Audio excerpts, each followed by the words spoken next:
Comment faire un CV au Québec facilement? 5 notions essentielles à ne pas faire. Bonjour, je suis Michel. J'aide les personnes qui veulent immigrer, travailler, étudier ou investir au Québec ou au Canada. Bienvenue sur cette chaîne. Dans cette vidéo, on va voir les 5 notions essentielles à ne pas faire lorsque vous voulez faire un CV au Québec. Mais avant de voir cette vidéo, n'oubliez pas de vous abonner à cette chaîne si ce n'est pas déjà fait et cliquez sur la petite clochette si vous voulez rien manquer.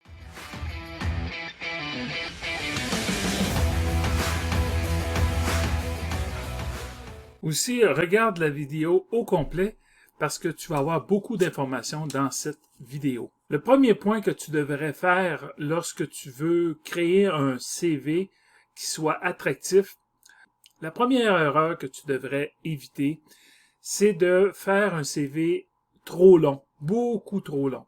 Normalement, un CV au Québec, parce que les personnes aux ressources humaines ne passent pas plus que peut-être 2 minutes à voir ton CV, voir s'il est intéressant. Donc, il faut que ça soit assez rapide. Et la première chose, c'est que souvent les CV vont être de 3, 4, 5 pages, c'est beaucoup trop.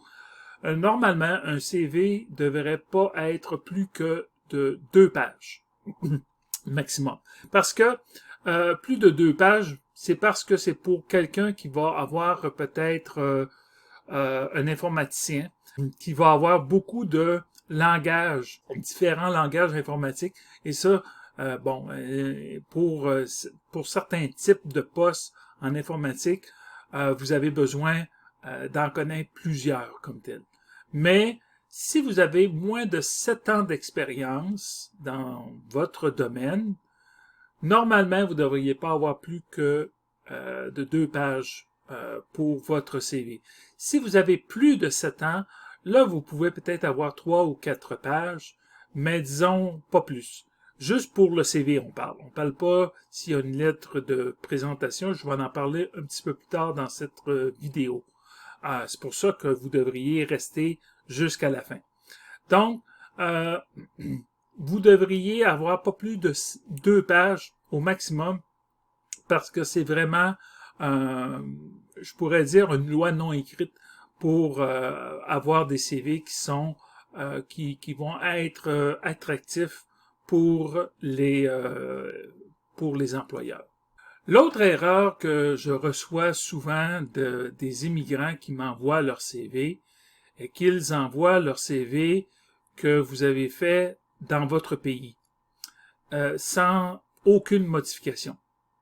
La grande erreur, c'est que ce que je reçois comme contenu, je le comprends pas. En fait, je ne connais pas la validité, la pertinence de vos diplômes. Tout simple, et c'est pas par mauvaise foi, mais pas du tout.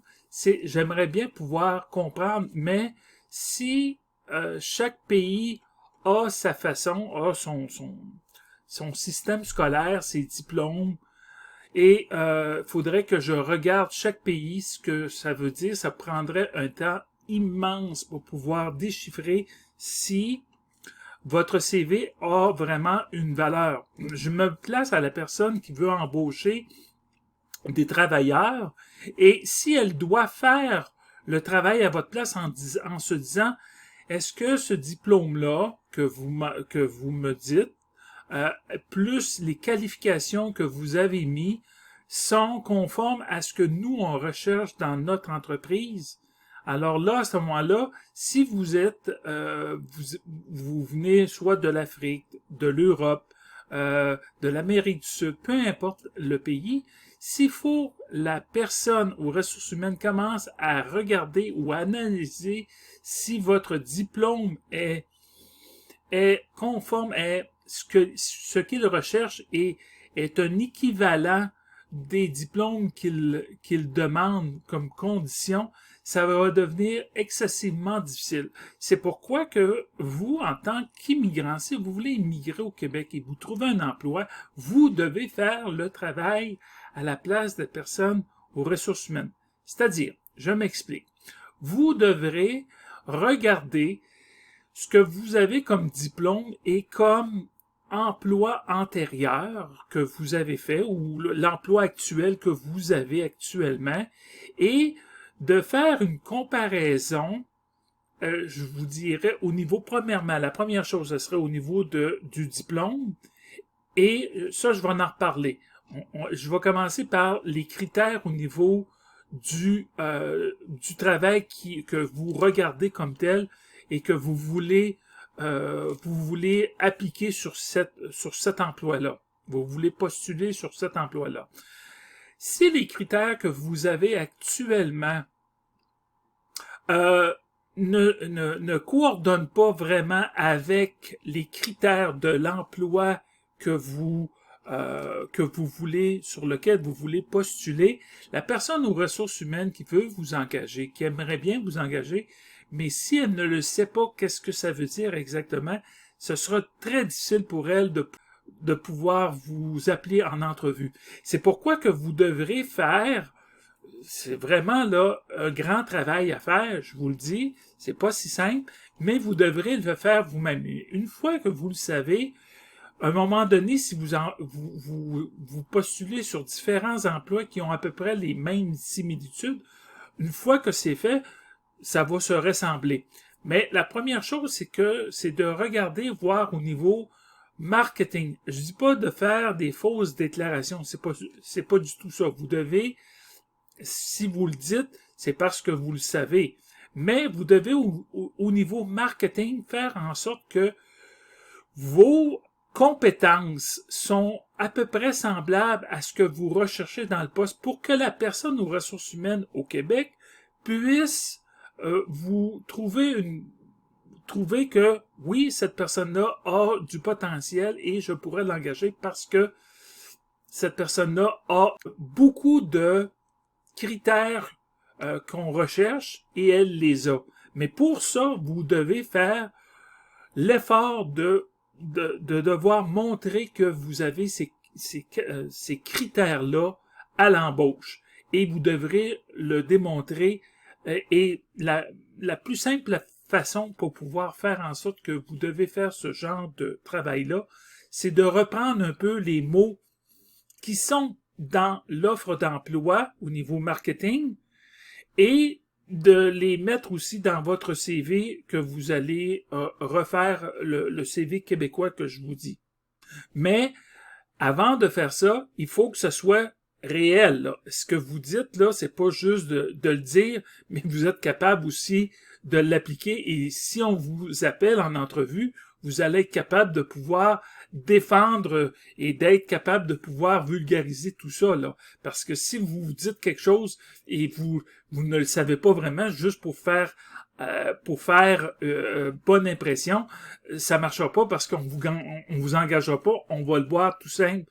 On le voit rapidement que vous êtes pas qualifié pour le poste parce que vous ne connaissez pas l'emploi tout simplement. Bon, donc on se comprend. Vous devez avoir les bonnes qualifications, mais vous devez rendre ça plus marketing, ok? Dans un premier temps. Deuxième temps, si vous avez un poste qui se ressemble avec le poste que vous recherchez, vous devez aussi l'adapter au poste que vous recherchez au Québec. Donc, le rendre aussi marketing dans ce sens-là. Donc, vous êtes capable, mais vous avez, c'est des informations qui sont vraies et que vous ne donnez pas de fausses informations comme telles. Bon, on s'entend, il faut que ça soit toujours vrai. Premièrement, donc, les critères, le titre d'emploi.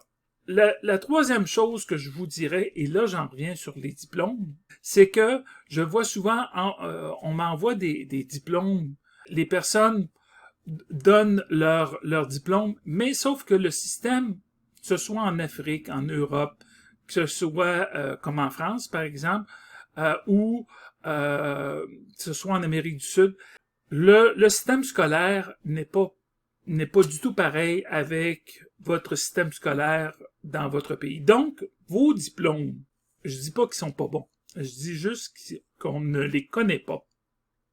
Et c'est difficile pour un employeur qui voudrait vous embaucher de pouvoir évaluer la pertinence de ce diplôme-là de façon rapide en l'espace de 2 minutes.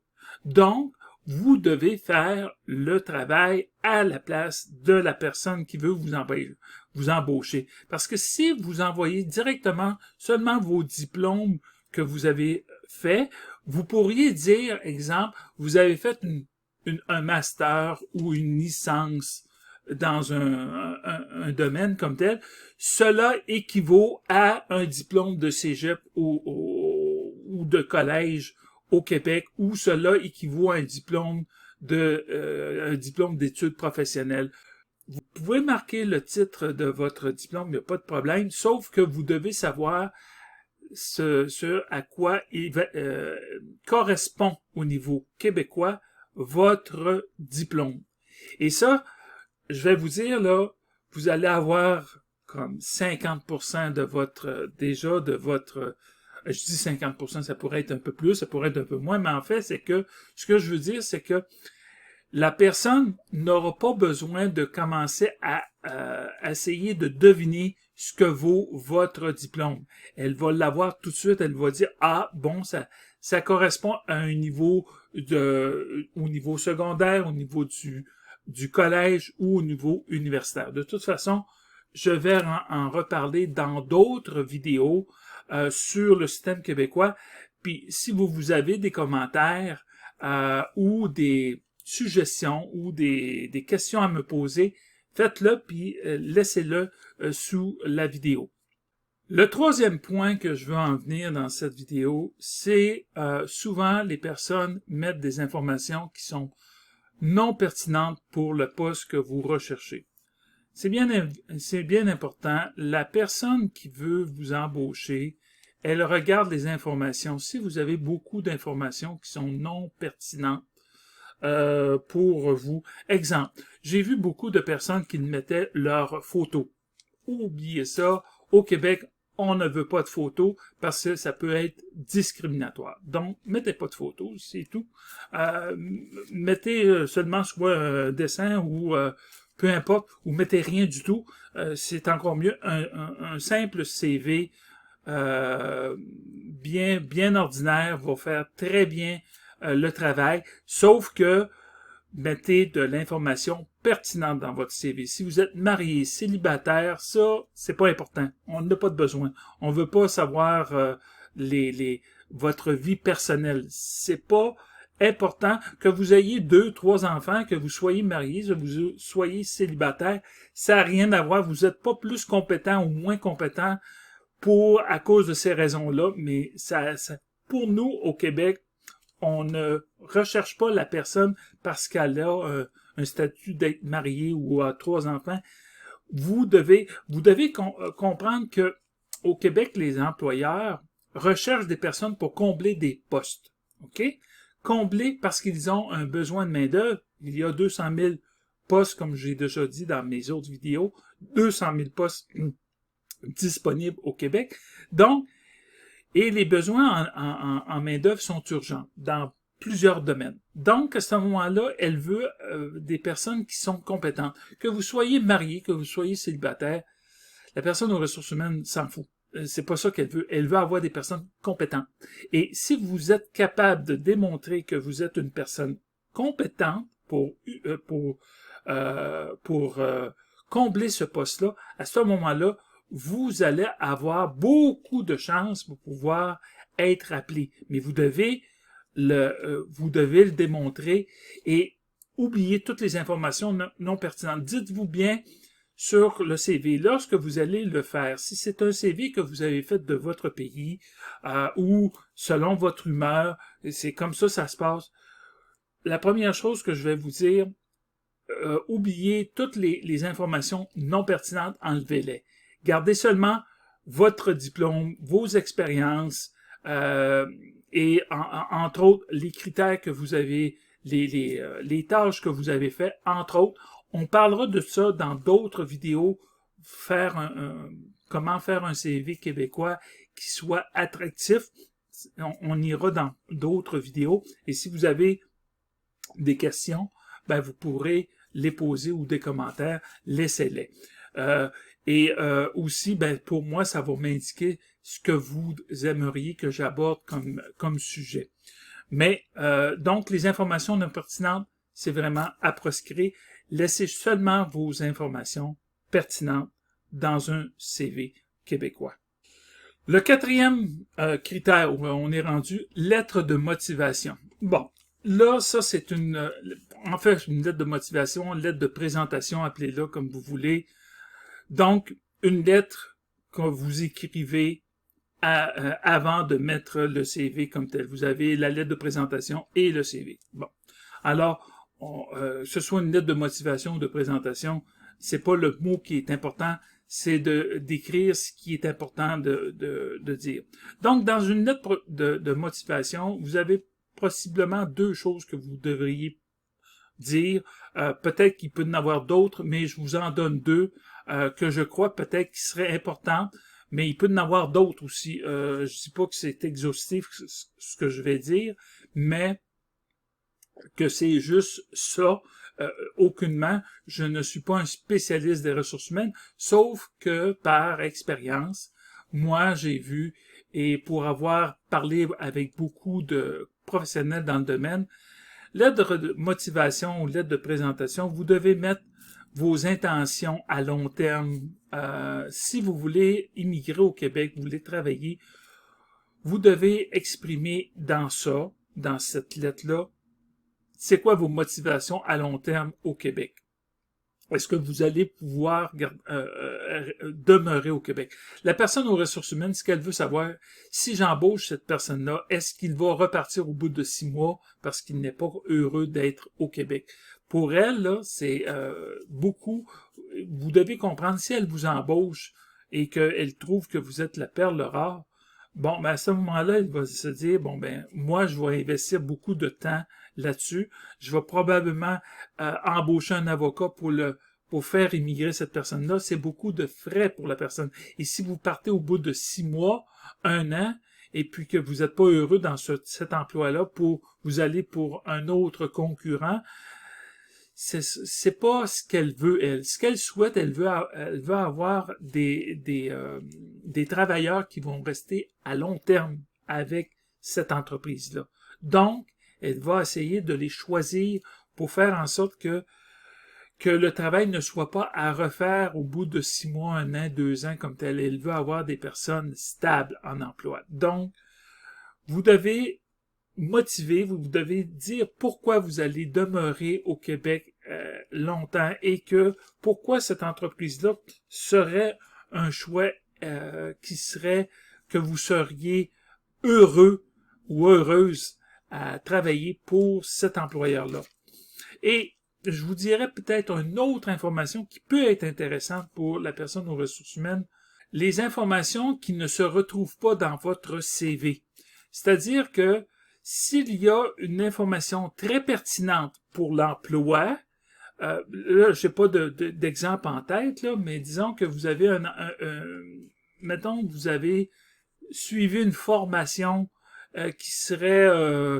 qui n'était pas nécessairement créditée par un diplôme, mais que vous avez une expérience très pertinente et que vous connaissez ce domaine-là. Je vous dis un peu n'importe quoi, mais ça pourrait être aussi autre chose, que ce soit une formation, que ce soit une expertise que vous avez et que vous n'avez pas nécessairement mis dans votre CV parce que ça aurait fait trop d'informations, vous auriez peut-être dépassé le 2 pages comme tel.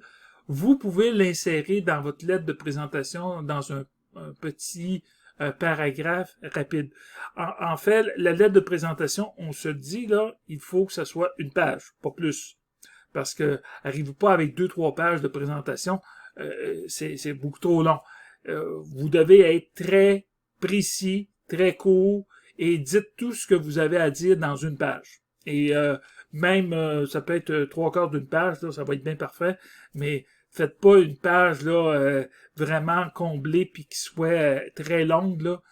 Vous devez aller directement droit au but. C'est ce que la personne veut et elle veut savoir dans les premières lignes là, c'est quoi votre but au Québec et s'il y a de l'information supplémentaire à mettre qui se retrouve pas dans votre CV, de la mettre et c'est tout. Vous n'avez pas besoin de faire des CV très originaux, un CV simple avec une lettre de présentation et ça suffit. Le 5e point et dernier point, ce que je vous dirais, c'est que vous devez aussi faire attention à vos fautes d'orthographe. Ça, c'est bien important. C'est regardé par les personnes aux ressources humaines. Lorsque vous faites un CV en français, vous devez surveiller vos fautes d'orthographe. Pour les personnes qui sont anglophones, je l'ai dit dans une autre vidéo, vous devez faire votre CV en français. Surtout si vous cherchez un emploi en région au Québec, la majorité des personnes parlent en français comme tel. Et oui, il y a des régions comme peut-être comme Gatineau, comme Sherbrooke, tout ça, mais qui peuvent parler en anglais aussi. Mais en majorité au Québec, en région, ça parle en français. Et à moins que vous ayez un poste que vous visez comme vendeur à l'international pour l'entreprise, si vous êtes dans un poste, vous devez travailler dans l'entreprise comme telle, vous avez des collègues et que vous travaillez à l'intérieur des murs de l'entreprise, vous n'avez pas nécessairement de contact énorme avec les personnes extérieures du Québec comme tel, parce que vous n'avez pas besoin nécessairement de parler en anglais.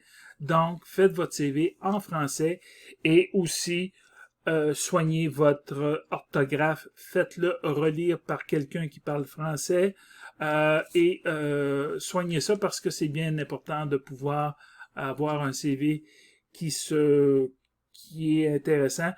C'est sûr que Google Traduction peut faire un peu peut faire le travail comme tel, mais disons que si vous avez une personne qui peut vous aider, qui parle en français comme il faut, et que vous avez un bon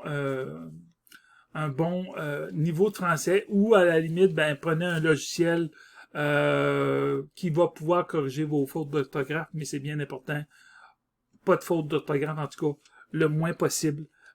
Faut pas que ce soit, si vous avez beaucoup de fautes d'orthographe et que vous faites pas attention à vos mots, vous avez fait ça peut être des erreurs lorsqu'on écrit, mais vous devez refaire votre CV pour faire en sorte qu'il n'y ait pas de faute d'orthographe.